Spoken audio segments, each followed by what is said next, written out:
Welcome to this explainer. Today, we are going to embark on a truly epic journey. We're going to trace France's incredible evolution from the fiery sparks of the 1789 revolution all the way through empires and republics, right up to the modern rights of today. If you've ever wondered how the democratic values and human rights we so often take for granted actually came to be, you are absolutely in the right place. Here is our roadmap for the journey. We're covering the French Revolution, the era of Napoleon, 19th century reforms, the Third Republic, the Second World War, and finally, the modern Fifth Republic. All right, let's dive right in with Section 1, the French Revolution of 1789. Meet Maximilien Robespierre. He was one of the prominent leaders guiding the people's movement against the absolute power of the monarchy. This was a time when the masses simply refused to accept the old world order any longer. They were actively demanding liberty, equality, and justice. Because ordinary citizens, they had finally reached their breaking point. Crushing taxes were placed squarely on the shoulders of the poorest, while the aristocratic elite, well, they enjoyed unchecked, special privileges. Ordinary people possessed practically zero basic rights. The pressure had been building for decades, and in 1789, it finally just snapped. Following the abolition of those aristocratic privileges just weeks prior, a radical new document emerged, the Declaration of the Rights of Man and of the Citizen.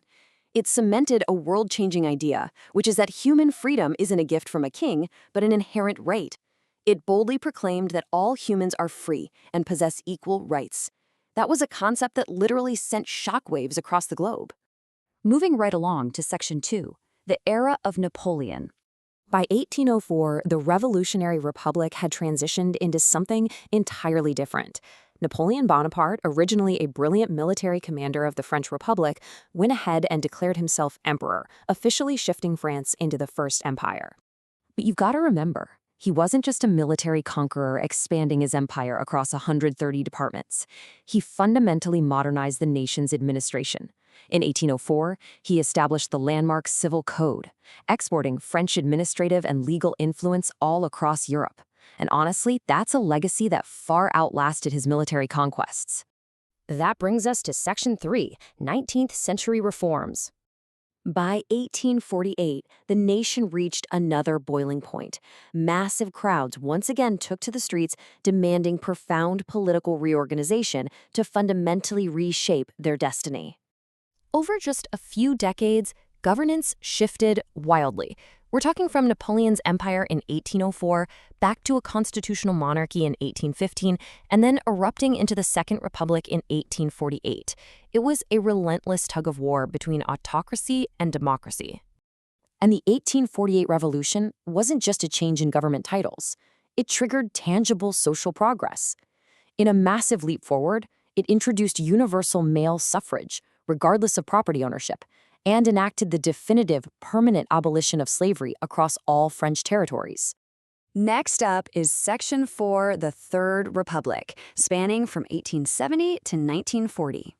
During this era, politician Jules Ferry completely changed the fabric of French society. Before his reforms, education was very much a privilege. But in 1881, he made primary public education totally free.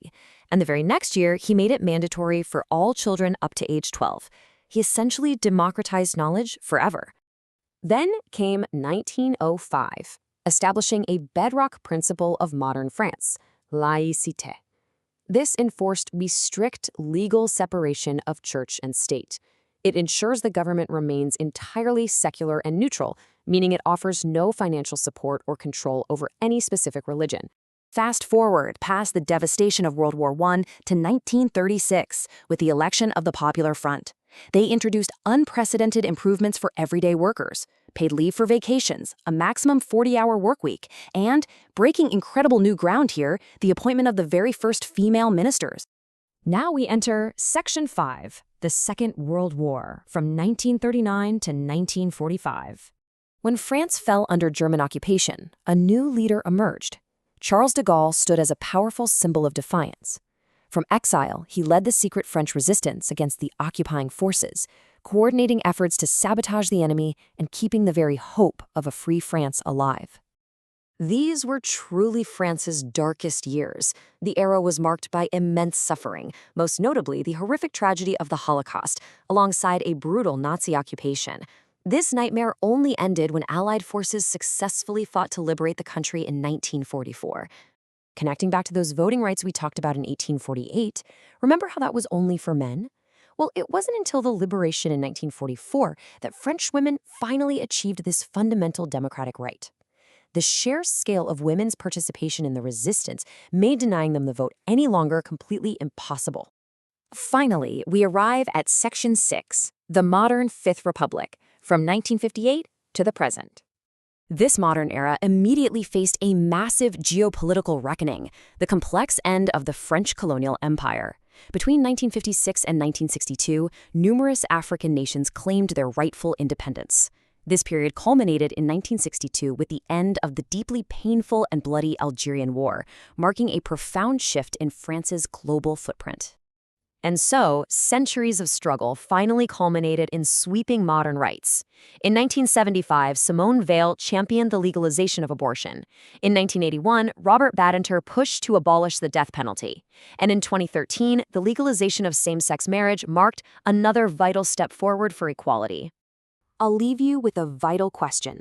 Knowing the blood, the debates, and the centuries of effort it actually took to secure these rights, how does that change the way we value the modern freedoms we enjoy today? Thank you so much for joining this explainer. Keep questioning, keep learning, and always remember how history shapes our present reality.